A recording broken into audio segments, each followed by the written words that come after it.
अस्सलाम वालेकुम प्यारे बच्चों, जैसा कि इसके पहले के वीडियो में हमने हमारे रियाजी का दूसरा सबक मुतवाज़ी ख़ुतूत और ख़त तकाते के बारे में मालूमात हासिल की, उसकी हमने मिसालें भी हल की। आज के इस वीडियो में हम लोग हमारे नए सबक की तरफ बढ़ते हैं जिसका नाम है क़ुव्वत नुमा और जज़रुल मुकब। सबक का नाम है हमारे पास क़ुव्वत नुमा और जज़रुल मुकब। अब ये क़ुव्वत नुमा किसे कहा जाता है पहले हम लोग वो देखेंगे, फिर उसके बाद में इसकी मश्क को हल किया जाएगा। मिसाल के तौर पर हमारे पास एक अदद है और उस अदद की एक ज़रबी सूरत हमारे पास दी गई है। फ़र्ज़ करेंगे हमारे पास एक अदद है 2, वो 2 की एक ज़रबी सूरत इस तरह लिखी गई है, यानी कि 2 ज़रब 2 ज़रब 2। ये कितने मरतबा हुआ? ये 5 मरतबा हमने क्या किया, एक अदद की ज़रबी सूरत लिखी। 2 ज़रब 2 ज़रब 2 ज़रब 2 ज़रब 2, यानी कि ये 2 को हमने ज़रब की सूरत में 5 मरतबा लिखा है। इसको इस तरह न लिखते हुए, यानी कि इसकी मुख्तसर सूरत भी हम लोग लिख सकते हैं, यानी कि ये 2 की 5वीं क़ुव्वत। क्या किया हमने? ये 2 की 5वीं क़ुव्वत, इस ज़रबी सूरत वाले अदद का हमने एक मुख्तसर अदद तैयार किया। ये मुख्तसर अदद और ये जो 5वीं क़ुव्वत उसकी हमारे पास नज़र आ रही है, ये कहलाता है, इस अदद का क़ुव्वत नुमा कहलाता है। और ये पूरा जो अदद है हमारे पास, इस अदद को क़ुव्वत नुमाई अदद कहा जाता है। एक मरतबा और दोहरा रहा हूँ मैं। देखिए यहाँ पर एक अदद लिया हमने, 2 है। अब ये 2 की क्या है हमारे पास, ज़रबी सूरत है, यानी कि 2 को हमने ज़रब की सूरत में लिखा हुआ है यहाँ पर। अब कितने मरतबा लिखा हुआ है? 1 2 3 4 5। अब ये ज़रबी सूरत में लिखा हुआ है, इसकी एक मुख्तसर सूरत हम लोग यहाँ पर लिखेंगे। 2 तो जैसे का वैसा हुआ हमारे पास अदद। अब कितनी मरतबा है? 5 मरतबा है, इसीलिए हमने वो 2 की 5वीं क़ुव्वत यहाँ पर इस्तेमाल की। तो ये जो 2 की 5वीं क़ुव्वत हमारे पास क्या हुआ, ये क़ुव्वत नुमाई अदद हुआ। क्या हुआ हमारे पास? क़ुव्वत नुमाई अदद। तो यही हमारे सबक के अंदर बताया गया है कि क़ुव्वत नुमा। तो अब यहाँ पर ये जो अदद है हमारे पास, इस अदद का क़ुव्वत नुमा हमारे पास 5 है। अब यहाँ पर 2 चीज़ें हमारे पास, एक है क़ुव्वत और एक है उसका अदद। ये अदद को एक मखसूस नाम दिया गया है। इस क़ुव्वत नुमाई अदद में ये जो 2 है, ये असास कहलाता है। क्या कहलाता है? असास कहलाता है, यानी इसको कायदा भी कहा जाता है। और ये जो 5 है, ये इसकी क्या कहलाती है? क़ुव्वत कहलाती है। क्या कहलाती है? क़ुव्वत। तो ये 2 हमारा क्या हुआ? असास हुआ, और ये 5 जो है इसकी क़ुव्वत हो गई। तो इस तरह क़ुव्वत नुमाई आदाद को क्या किया जाता है, उनकी क़ुव्वतों के ज़रिए ज़ाहिर किया जाता है। एक मिसाल और हम लोग यहाँ पर देखेंगे। मिसाल के तौर पर एक और अदद हम लोग यहाँ पर लेंगे, 3 की मिसाल लेंगे हम यहाँ पर। 3 ज़रब 3 ज़रब 3, यानी कि हमने यहाँ पर 3 को देखो कितनी मरतबा ज़रब किया है बच्चों, 3 मरतबा। तो इसको एक मुख्तसर सूरत में हम लोग इस तरह भी लिख सकते हैं। ये लिखा हमने 3, कितनी मरतबा है? 1 2 3, तो यहाँ पर लिखा हमने 3। तो ये जो हमारा है 3 की जो तीसरी क़ुव्वत है, ये हमारे पास एक क़ुव्वत नुमाई अदद कहलाता है। क्या कहलाता है? क़ुव्वत नुमाई अदद। इस तरह ना लिखते हुए इस तरह भी आप लोग लिख सकते हैं। तो इस अदद को कहा जाता है क़ुव्वत नुमाई अदद कहा जाता है, जिसके अंदर 3 जो है वो असास है, और ये जो ऊपर उसकी क़ुव्वत दी गई है क्या है? क़ुव्वत है। तो इस तरह क़ुव्वत नुमाई आदाद क्या किए जाते हैं, उनके हासिल ज़रब की एक मुख्तसर सूरत तैयार की जाती है। आगे चलते हैं। अगला जुज़्व हमारे सबक के अंदर दिया गया है, जज़रुल मुकब कहा गया है। अब जज़रुल मुकब पढ़ने के लिए हम लोग पहले हमको ये मालूम होना ज़रूरी है कि जज़रुल मुकब के पहले मुकब किसे कहा जाता है। मुकब यानी कि क्या? एक अदद को उसी अदद से अगर हम लोग 3 मरतबा ज़रब करते हैं तो हमको उसको कहा जाता है मुकब। अब मिसाल हमारे सामने ही है, देखो यहाँ पर ये जो 3 है हमारे पास, ये 3 को हमने कितनी मरतबा ज़रब किया है? 3 मरतबा। तो ये जो 3 का तीसरा मुकब है, तो ये क्या कहला रहा है हमारे पास? 3 का मुकब। इसी तरह आप लोग गुज़िश्ता क्लासों में पढ़ चुके हैं, मुरब्बा और जज़रुल मुरब्बों के ताल्लुक से भी पढ़ चुके हैं। तो वो भी चीज़ें हमको इसके अंदर देखना है, उसके ज़रिए हमको यहाँ पर मिसालें भी हल करनी है। एक मिसाल के तौर पर हम लोग मिसाल देकर हमारे मश्क की तरफ बढ़ते हैं। मिसाल के तौर पर एक अदद है हमारे पास, अगर उसका हमको मुरब्बा लिखना है, क्या है? एक अदद है और वो अदद का हमको लिखना है मुरब्बा, तो उसकी क़ुव्वत जो लिखी जाती है वो 2 लिखी जाती है।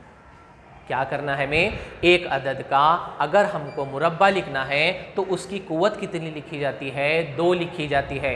और अगर उसी अदद का हमको जज़रुल मुरब्बा लिखना है तो उसका कुव्वत नुमा 1/2 लिखा जाता है।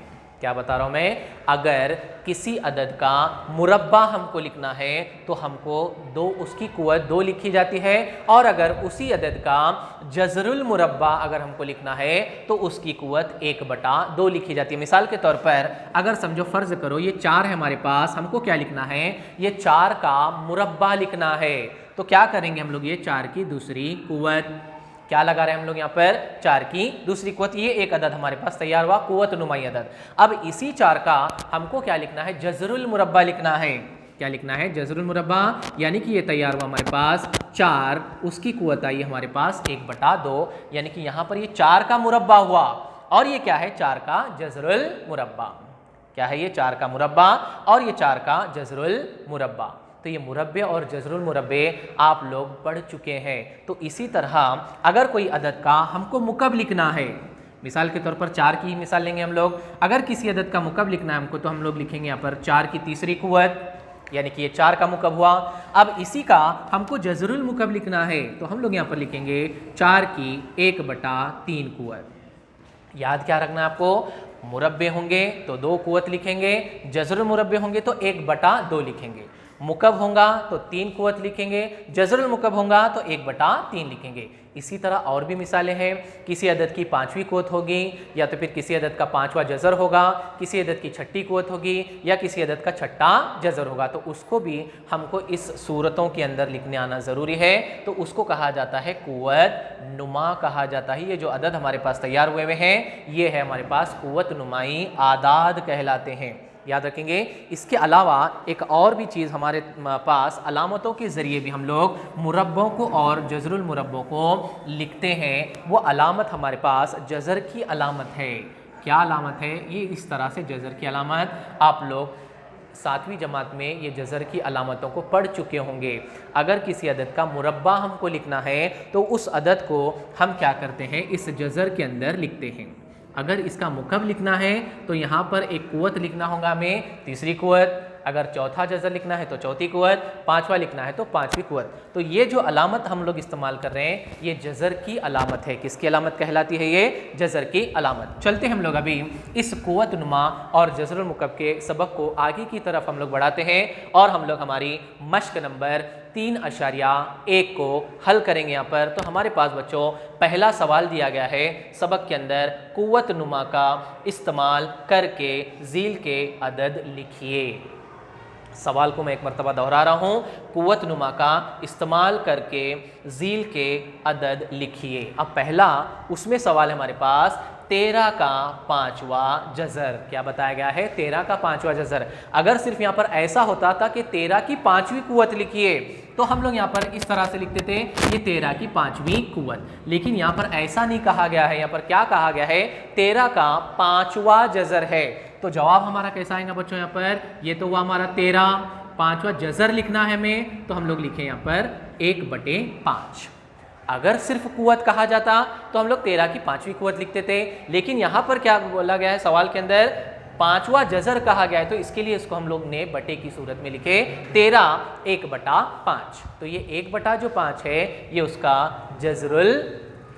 जज़र कहा गया है, 5वां जज़र। अब उसी तरह दूसरा है हमारे पास 9 का 6ठा जज़र। तो ये अदद तो हुआ हमारे पास 9, इसका कितवां जज़र लिखना है हमें, 6ठा जज़र। तो यहाँ पर आया 1/6। उसी तरह अगला है हमारे पास 256 का जज़रुल मुरब्बा। तो ये 256 हमारे पास अदद है, इसका हमें क्या लिखना है, जज़रुल मुरब्बा, यानी कि 1/2 इस तरह हुआ। अगला है हमारे पास 17 का जज़रुल मुकब। तो लिखिए हमने ये 17, इसका मुकब अगर हमारे पास पूछा जाता तो हम लोग इस तरह से लिखते थे 17 की तीसरी कुव्वत। लेकिन हमको सवाल में क्या पूछा गया है, 17 का जज़रुल मुकब है, तो इसीलिए यहाँ पर हम लोग लिखेंगे 17 1/3 उसकी कुव्वत लिखेंगे। तो इसका मतलब हुआ ये 17 का क्या है हमारे पास, जज़रुल मुकब है। अगला है हमारे पास सवाल 100 का 8वां जज़र। ये हमने अदद लिखे 100, इसका कितवां जज़र है, 8वां जज़र। तो कुव्वत लगाए हमने 1/8। अगला सवाल है हमारे पास 30 का 7वां जज़र उसी तरह अमल करना है। ये हमारे पास है 30 और इसका हमको जज़र कितना लिखना है 7वां, तो जवाब आया हमारे पास 1/7। तो इस तरह से हमने क्या लिखे यहाँ पर, दर्ज झील जो आदाद हमारे पास दिए गए थे उन आदाद के हमने जज़रों का इस्तेमाल कर कर लिखा हुआ है। एक मरतबा हम दोहरा रहे हैं यहाँ पर इस मिसाल को। उसके बाद हम लोग अगले सवाल की तरफ चलते हैं। कहा गया यहाँ पर 13 का 5वां जज़र, इसीलिए हमने 13 अदद जैसे का वैसा, और उसका जो जज़र दिया गया हमारे पास 5वां, तो 1/5। 9 का 6ठा जज़र, इसीलिए 9 अदद है, 1/6 उसकी छठी कुव्वत। 256 का जज़र मुरब्बा यानी कि 256, उसकी कुव्वत है 1/2। उसी तरह 17 का जज़र मुकब 17, 1/3। 100 का 8वां जज़र 100, 1/8 और 30 का 7वां जज़र 30, 1/7। तो इस तरह हमने इन आदाद का क्या किया, जज़र लिखे हैं। कुव्वत नुमाओं का इस्तेमाल करके हमने उनके जज़रों को लिखा हुआ है। अब अगला जो सवाल है हमारे पास झील में, किताब में देख सकते हैं आप लोग, दर्ज झील कुव्वत नुमाई अदद किस अदद का कौन सा जज़र है, इसे क्या करना है, हमें लिखना है। तो वो सवाल मैं यहाँ बोर्ड पर सिर्फ उसका जवाब यहाँ पर लिखूँगा। आप लोगों को सवाल अपने अपने किताबों में देखना है, क्योंकि लिखने के लिए सवाल को हमारे पास इतना वक्त अब नहीं है। तो हम लोग सवाल नंबर 2 की तरफ चलते हैं। सवाल नंबर 2 में कहा गया है हमारे पास कि दर्ज झील, एक मरतबा मैं सवाल रिपीट कर रहा हूँ, दर्ज झील कुव्वत नुमाई अदद किस अदद का कौन सा जज़र है, लिखिए। मिसाल के तौर पर यहाँ पर बताया गया है, मिसाल नंबर 1 बताई गई है 81 है। अदद कितना है हमारे पास 81, और उसकी कुव्वत बताई गई है बच्चों 1/4। कितनी दी गई है 1/4। तो हमको क्या लिखना है यहाँ पर, उन कुव्वत नुमाई आदाद का इस्तेमाल करके लिखना है कि हमें ये किसका कौन सा जज़र है। तो जवाब में हम लोग यहाँ पर लिखेंगे ये जो 81 1/4 है, ये इसकी कुव्वत है। क्या है ये, कुव्वत है और चौथा जज़र है। तो जवाब हम लोग यहाँ पर लिखेंगे 81 का चौथा जज़र। क्या है हमारे पास 81 का चौथा जज़र। ये हुआ। दूसरा उसी के अंदर सवाल है हमारे पास। क्या सवाल बताया गया है, 49 1/2, यानी कि यहाँ पर देखो गौर से अगर देखेंगे तो यहाँ पर जज़रुल मुरब्बा है, तो यहाँ पर हम लोग लिखेंगे 49 का जज़रुल मुरब्बा। क्या लिखेंगे, 49 का जज़रुल मुरब्बा है। अगला सवाल है हमारे पास नंबर 3 पर। क्या बताया गया है, मिसाल दी गई हमारे पास 15 1/5 कुव्वत। ये 15 1/5 कुव्वत, यानी कि यहाँ पर 15 का 5वां जज़र है। क्या है, 15 का 5वां जज़र, 15 का 5वां जज़र है। ठीक है। अगली मिसाल नंबर 4, 512 अदद दिया गया हमारे पास, इसका जज़र दिया गया हमारे पास 1/9 है। यानी कि ये क्या हुआ हमारे पास 512 का 9वां जज़र। इस तरह और भी इसी के अंदर और भी कुछ मिसालें हैं, 2 मिसालें और बाकी हैं, वो मिसालें आप लोग खुद से हल करने की कोशिश करेंगे। तो यहाँ पर सवाल नंबर 1 भी हमने हल किया और सवाल नंबर 2 भी हमने हल किया। इंशाअल्लाह अगले वीडियो में हम लोग अगली मश्क यानी कि मश्क नंबर 3.2 को हल करने की कोशिश करेंगे इंशाअल्लाह। आज के लिए इतना काफ़ी है। अस्सलाम वालेकुम।